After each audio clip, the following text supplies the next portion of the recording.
Bien, estamos de vuelta aquí en Edición Nocturna. Ya estuvimos conversando, Héctor y yo, sobre el lanzamiento de su precandidatura, el doctor Carlos Amarante Baret, quien es un miembro del Comité Político del PLD y hasta el día de hoy ministro de Interior y Policía. Ya ha ocupado importantes funciones anteriormente en esta administración. Primero fue director de Migración y luego fue secretario de Estado de Educación. Es decir, le tocó manejar por primera vez el presupuesto del 4% del Producto Interno Bruto para la educación preuniversitaria. De manera pues que es un tipo que, si bien no tiene la experiencia para, y lo digo eso a su favor, ¿no? Si bien no tiene la experiencia necesaria en las lides partidistas o partidarias para promoverse él como precandidato, sí tiene experiencia en materia gubernamental, porque ha ocupado posiciones muy importantes en el gobierno. Y de hecho él menciona en el discurso, se proclama como el iniciador de la revolución educativa, pero también hay una parte bastante crítica cuando toca el tema de la educación, que él dice que se ha logrado muy poco, que en materia de evaluación del desempeño docente, de la preparación de los maestros, él dice que todavía tenemos mucho que hacer. Me llamó la atención el hecho de que él mencionara a Leonel Fernández, reconociendo su gestión, pero al mismo tiempo, el que lo lee cuidadosamente ese párrafo, también se da cuenta que lo está descartando.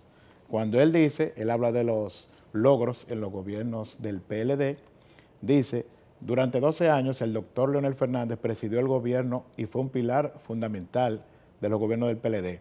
Una etapa con un estilo innovador para su época y con soluciones propias de su tiempo. Luego dice: hoy dirige la nación el presidente Danilo Medina con un estilo diferente, propio de los requerimientos de nuestros días, consolidando al PLD como fuerza mayoritaria del país. Y ahí él hace énfasis en la nueva forma, en el nuevo estilo de gobernar que tiene Danilo. Lo descartó, de hecho, pero de una forma muy elegante. Muy elegante, sí, eso sí. Eso no hay duda. Él es un hombre que habla muy bien y se cuida mucho de lo que dice, salvo en algunas oportunidades donde yo creo que la brega y el calor del debate político a veces enciende los ánimos. Ahora, yo quiero insistir sobre candidatura descartada. Mire, uno de los grandes males que hemos tenido a lo largo de toda nuestra existencia republicana es la del ejercicio prolongado del poder. Y la última reforma y el párrafo provisional o transitorio que se le introdujo como un candado, es la primera vez en mi vida que yo oigo que una constitución requiera de un candado para que se respete. Bueno, pero eso lo hicieron, ¿no? Y se hizo con el propósito de impedir, obviamente, que el licenciado Danilo Medina pretendiera una tercera nominación para un tercer mandato. Y el autor de ese párrafo es alguien que ya ejerció 3 veces la presidencia y aspira a regresar por 2 periodos más. Yo creo que nosotros no debemos congelarnos en el presente y retroceder al pasado.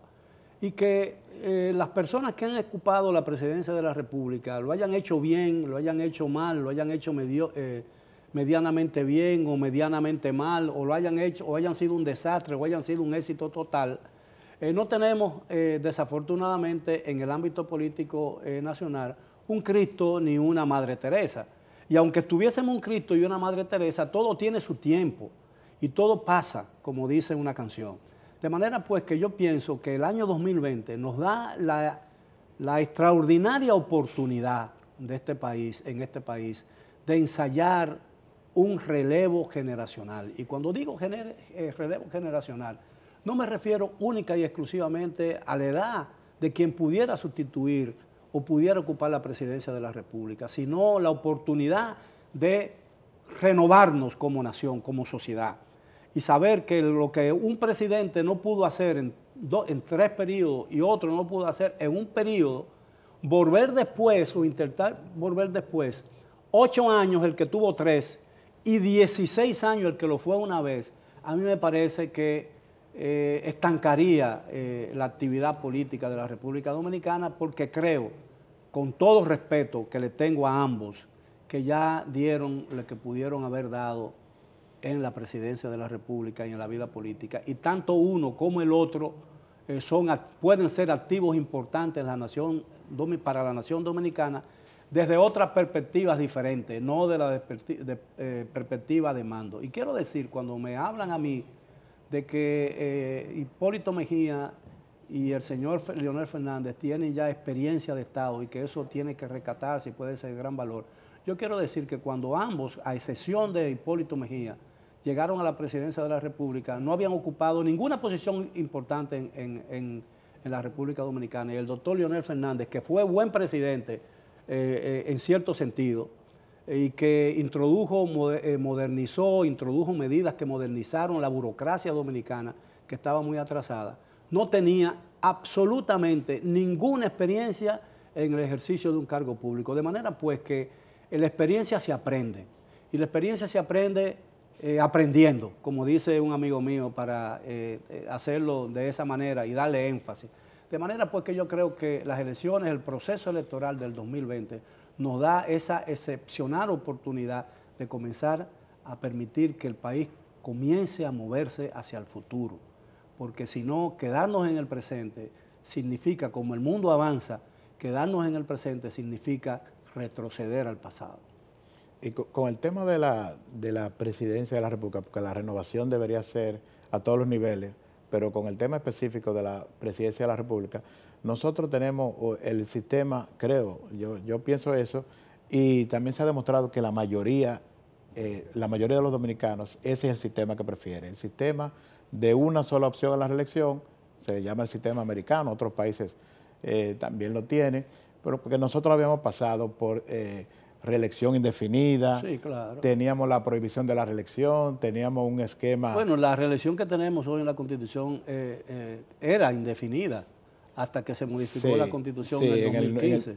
Bueno, teníamos primero la reelección abierta, que en el 1994 se reformó la Constitución, y teníamos también el esquema de que el presidente se podía ir y luego volver, que era eternizar a los eso es lo que se llama presidenciables. Reelección indefinida. La candidatura de los dos expresidentes que he mencionado en el 2020 sería un intento de reelección indefinida, ¿no? Porque podrían, bueno, ya no indefinida, pero si no se hubiese reformado la Constitución en el 2015, y lo que en el caso particular de ellos sería una reelección nuevamente, porque ya fueron presidentes una reelección de la no República, consecutiva. Sí. No consecutiva. Sí, y yo quiero decir que la Constitución Dominicana no prohíbe la reelección. La Constitución Dominicana lo que prohíbe es un tercer mandato en la Constitución, porque los que fueron, que está en la presidencia, el licenciado Danilo Medina, no podrá volver de acuerdo con la Constitución, pero los que ya fueron presidentes podrían volver. No sé, el que pierda en el 20, si uno de los dos vuelve o los dos vuelven, ganará uno solo. El que pierda puede intentarlo de nuevo en el 2024. Y a mí me parece una exageración y un absurdo. Pero realmente hay una cosa que se llama el espíritu de la ley.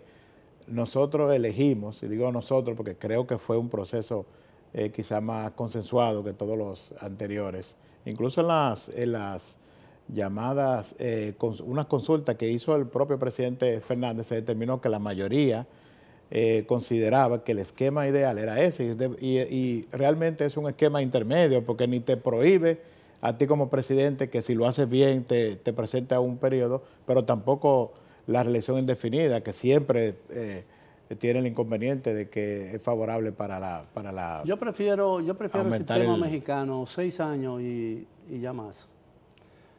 Porque todo el que... Un periodo de 6 años. Sí, de un periodo de 6 años. Quizás 6 sean mucho para la República Dominicana, pero 5 serían suficientes, lo que no se puede hacer en 5. Y yo creo que los expresidentes son personas que muy útiles para el país.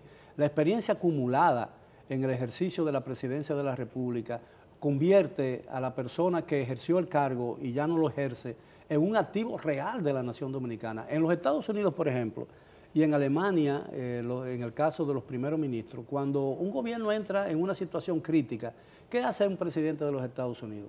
Consulta a los expresidentes que pasaron por situaciones similares posiblemente y lo resolvieron. ¿Cómo lo resolviste? Entonces aquí el problema Y lo hacen con presidentes de otros partidos. El republicano llama a los expresidentes demócratas. El presidente demócrata llama, cuando lo cree necesario, a los expresidentes republicanos. Aquí los presidentes de un partido se hacen enemigos irreconciliables de los presidentes de otro partido, a pesar de que en el trato social son muy amigos y son, como dirían muchas personas, son hasta camaradas, ¿no? Porque aquí se dan ese tipo de casos de actuación sin crispación en el plano personal, pero no necesariamente en el plano político, que sí es importante para el futuro y el presente dominicano. Bueno, ha sido todo por hoy en nuestro segmento de comentarios. Vamos a una pausa y luego de ella vendremos con una interesantísima entrevista muy personal con una gran figura de la radio dominicana, el señor Elis Pérez. Siga con nosotros. Edición Nocturna regresa con nuestro invitado.